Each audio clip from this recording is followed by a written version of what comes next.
Kwa jina naitwa Tabasamu Hamisi Mwagao, mbunge wa jimbo la Sengerema kutoka mkoani Mwanza. Mkoa wa Mwanza unayo majimbo 9 ya uchaguzi likiwemo jimbo la Sengerema. Halmashauri ya wilaya Sengerema mkoani Mwanza ilikuwa na mpango wa ujenzi wa uwanja wa michezo wa Mnadani, kwa wakati huo jina lake likiitwa. Lakini mpango huu ulianzwa toka mwaka 2010, mimi nikiwa diwani wa halmashauri ya wilaya Sengerema. Baada ya kuanzishwa mpango huu, uwanja ulianza kujengwa kwa mabanzi yakaoza, uwanja ukarudi katika hali yake. Uwanja ukajengwa kwa mabati na yenyewe yakaja yakang'olewa, yakaibiwa baada ya mbao kuanguka. Sasa jambo hili lilikuwa linanikera kwa muda mrefu. Baada ya mimi kupata nafasi ya wakilishi wa ubunge katika jimbo la Sengerema, nikawiwa sasa kwamba moja ya ajenda yangu kuu, pamoja na kuweka mipango ya maendeleo na ilani ya uchaguzi, kwa sababu ndani ya ilani yetu ya uchaguzi habari za michezo ziko ndani, zimetafsiriwa, basi ikabidi mimi nianze na jambo hili kwa ukubwa wake. Kwa hiyo tulianza uchoraji wa ramani mwaka jana mwezi wa kwanza, lakini baada ya uchoraji wa ramani tukatengeneza BOQ, na baada ya BOQ tukapima sampuli za udongo. Baada ya kupima sampuli za udongo, kilichofuatia ni kuupeleka mradi huu katika baraza, na baraza wakasema hawana pesa kwa ajili ya kazi hii. Kwa mimi nikawaambia kwa kutumia mfuko wa jimbo wakati huo ulikuwa na shilingi milioni 69, na baada ya kuongezwa pesa hizi zikawa milioni 89. Kwa hiyo mpango wangu mimi nikaona sasa utakuwa umeingia katika ufaulu utekelezaji. Kwa hiyo tumetumia mfuko wa jimbo 2022 tulifyatua tofali 1040 katika pesa hizo zilizopatikana mwezi wa 11.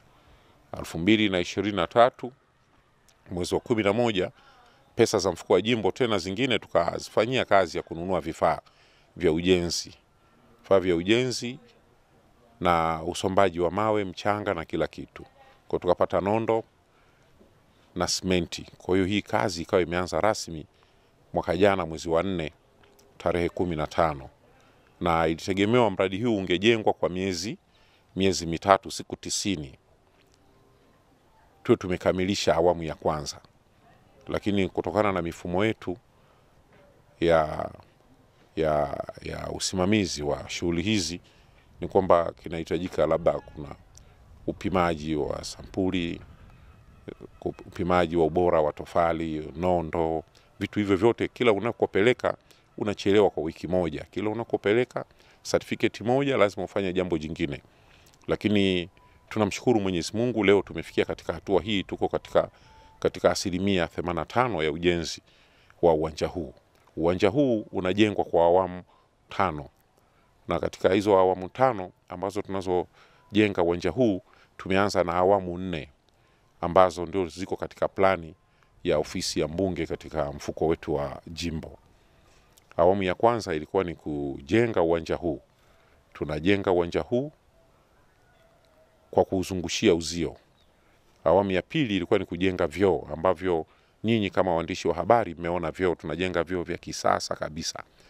Vyoo hivi vitakuwa vina huduma zote. Kwa hiyo wataweza kuhudumiwa raia wa Tanzania ambao wenye hali zozote, nafikiri mmenielewa. Lakini pamoja na ujenzi wa vyoo hivi kukamilika katika hii awamu ya pili, awamu yetu ya 3 itakuwa ni kutengeneza pichi.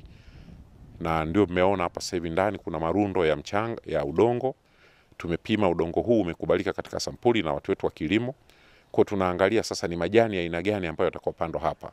Awali yalikuwa yamepangwa kuwekwa kwa nyasi bandia, lakini CAF baada ya kubadilisha mfumo wa nyasi bandia kwa Afrika, kwamba mashindano yake yote ambayo yatakokuwa yanasimamiwa na vyama vya michezo vya nchi, viwanja vyao vyote lazima viwe vya nyasi za kupanda, ambazo sisi kama Waafrika sisi hatuhitaji kuwa na nyasi bandia. Kwa hiyo sasa hapa ndio tunaangalia ni nyasi gani zinazotakiwa kukubalika katika hii awamu yetu ya 3. Kwa hiyo ndio tunakuja kulevel uwanja, kuangalia mbolea itakotumika na nyasi ambazo zimependekezwa hapa ni Canadian grass ambazo tunataka kuona kama zitakubalika na huu udongo wetu pamoja na hali ya hewa, kama inaweza kuvumilia ukame na ubora wa muda gani. Kwa hiyo utakavyopendekezwa hizo nyasi ndio zitakazopandwa hapa baada ya kuulevo huu uwanja. Lakini awamu yetu ya 4 itakuwa ni kujenga majukwaa. Haya majukwaa ambayo yatakozungushwa ikiwemo na ofisi za meneja wa uwanja na sehemu za VIP na sehemu za kubadilishia nguo wachezaji na marefa. Kwa hiyo tunategemea pamoja na vyoo vya upande huo kwa ajili ya hayo majukwaa. Tunategemea uwanja huu utachukua watu 25,000 kwa mwanzo, kwa majukwaa ya mwanzo ambayo yako katika ramani.